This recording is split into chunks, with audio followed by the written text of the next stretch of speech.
I was an 18-year-old closeted twink.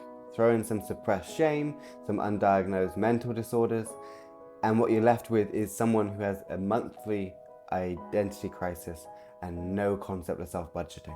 Self-discovery was afoot. As the weeks passed, you will notice the closet was indeed made of glass.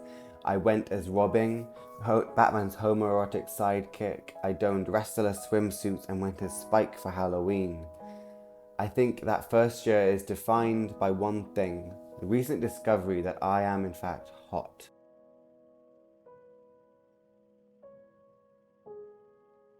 I scraped my way into uni, and that first year is a blur of naive friendships, legal highs, and newfound freedom.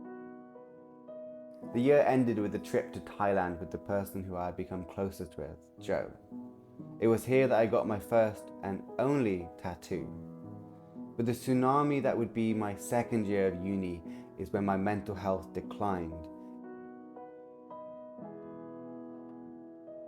I think my self-discovery was hindered by my codependency on my friends. There are hints at my budding queerness, unrealized as I experimented with my self-expression. As 2016 progressed, my mental health improved, and I went to South Africa with my heartbroken friend and the heartbreaker involved. It was a fun trip for us all. My years at uni only improved, and my want to travel grew.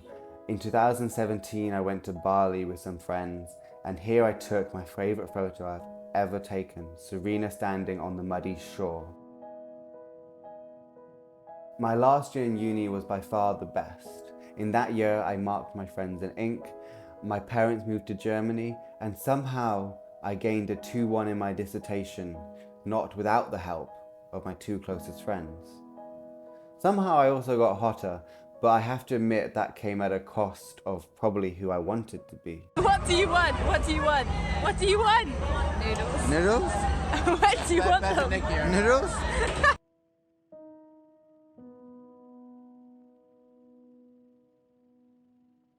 The summer after I graduated, I lived in Croyd. It felt good to be at the start of something, with my whole life ahead of me, living with hope. Hope was a friend, I don't mean that metaphorically.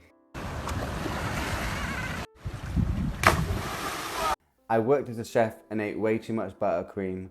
I had fun in the sun, picnics on the beach with Hope and her mum.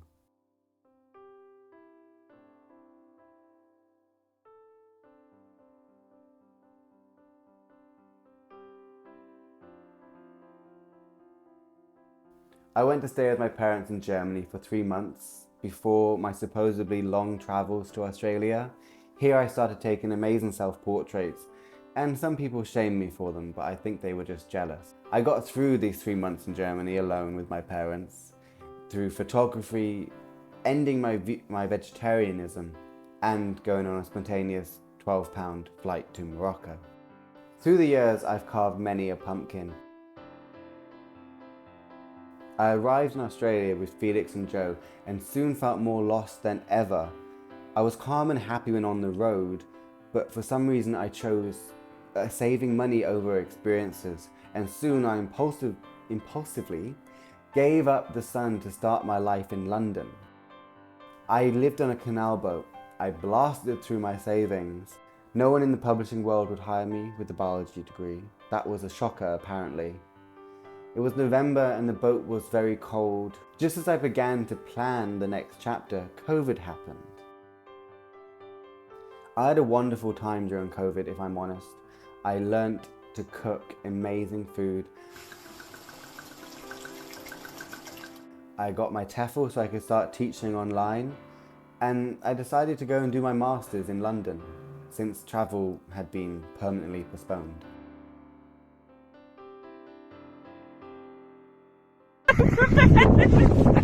What did she forget? Fucking tent poles!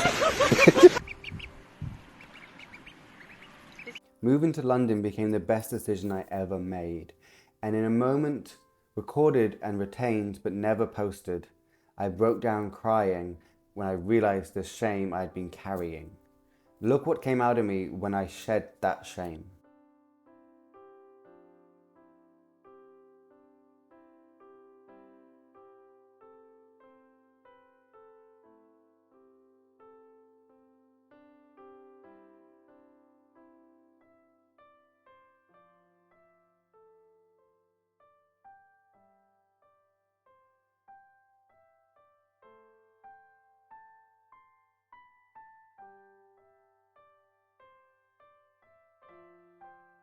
After graduating from my master's, I entered an unforgiving London, where I tried for 18 months working in schools and in bars, where I met the best people. I lived with my sister and had an incredible summer. I felt more beautiful than I ever have before in a pink dress in France at my cousin's engagement party at my grandfather's house.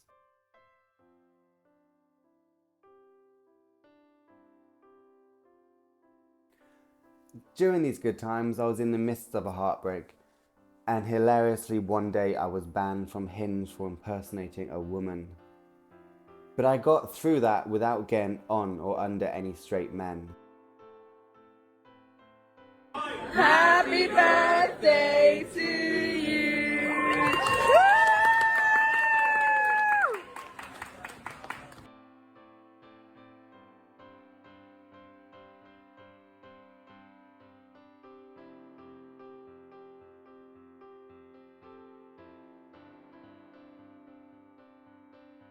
With the onset of 2023, my outlook changed. I decided not to play the game anymore. I could no longer work in a pub, and I couldn't get the job that I wanted if I wanted that job at all. So I booked a one-way flight to Vietnam by way of India. And India may have just been the best decision I ever made. While I have been too long in Vietnam for my liking, this place gave me a chance to grow in ways I have always wanted to. I learnt a language, I wrote a book, and I've become proficient-ish at kickboxing. As the years have progressed, I have shared less and less on social media. My posts felt like content and were not truly mine anymore. So this is how I've decided to immortalize the posts and the stories of the last decade. We like to think that the internet means that everything we share is safe, but it's not. The internet is a mess and things get lost. So I shall be more intentional with how I document this life. My posts aren't content for an algorithm. They're hopefully at their best their art, and at their worst they're just meant to show the people I love what I'm doing.